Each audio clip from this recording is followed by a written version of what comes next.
Malcolm Butler is expected to hit the free agent market and leave via free agency, and the Patriots won't really get anything in return, no trade or anything. After all this, the Patriots are probably just going to let Malcolm Butler walk. And so the question is, the Patriots had a Super Bowl hero in Malcolm Butler, and he became a Pro Bowl level cornerback.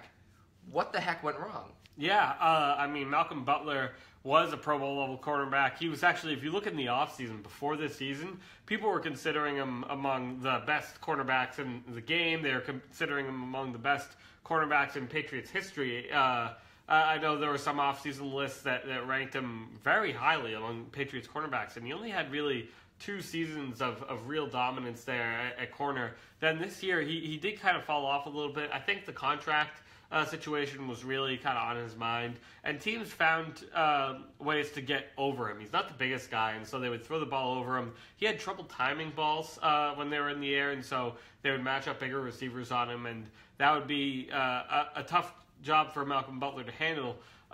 You'd think that with Stephon Gilmore's signing that he maybe would go up against some smaller receivers, but he really struggled this year a little bit at times, and that being said, he was one of the Patriots' most consistent performers in terms of being on the field. He played a ton of snaps, and he did pretty well. Like he did what you would want as a cornerback.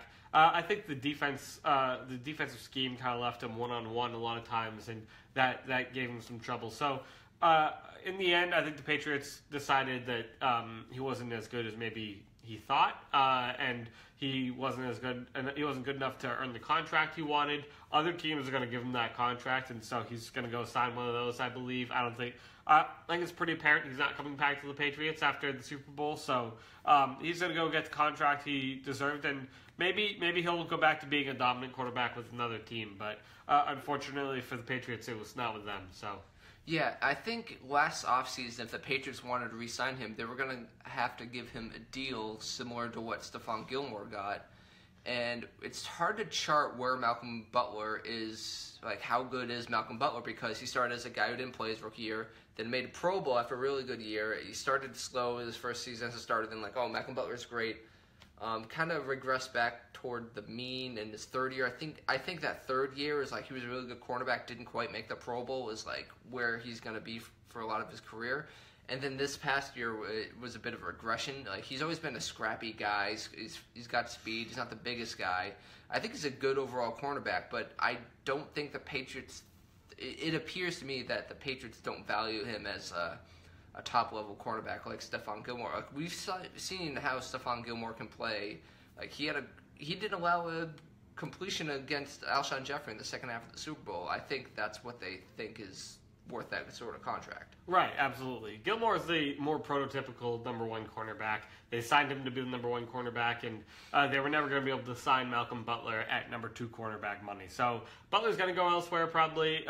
Good for him if he gets a big contract. I mean, that's a guy who was undrafted, and he gets in the league, and he's going to make himself quite a career in the NFL, but just not going to work out for the Patriots. That happens more times than you think with Patriots players. I mean, you look back to Asante Samuel, Deion Branch went elsewhere, Richard Seymour got cut early. You know, the Patriots, I mean, Jamie Collins and Chandler Jones, they don't tend to hold on to guys that they don't think will be long-term worth the money, and it's the jury's still out on whether or not Malcolm Butler is. This past season, he was not maybe worth number 1 cornerback money. So yeah, and in the end, it's kind of surprising that the Patriots kind of just part ways with him, because there was a lot of trade talks. We were like, oh, the Patriots going to get a first-round pick in return for him. They didn't. They'll probably get a solid compensatory pick in return in the long run, so probably a third-round pick. But I think it just comes down to, is Malcolm Butler worth that sort of number 1 cornerback money? I think he's going to be a good corner for a long time.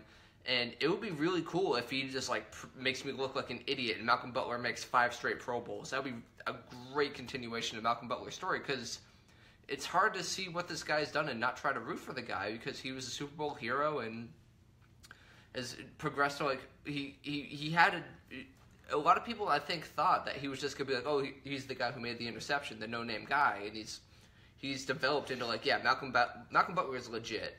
And if he goes on to be an all-pro level quarterback, that would be a great way for his story to continue.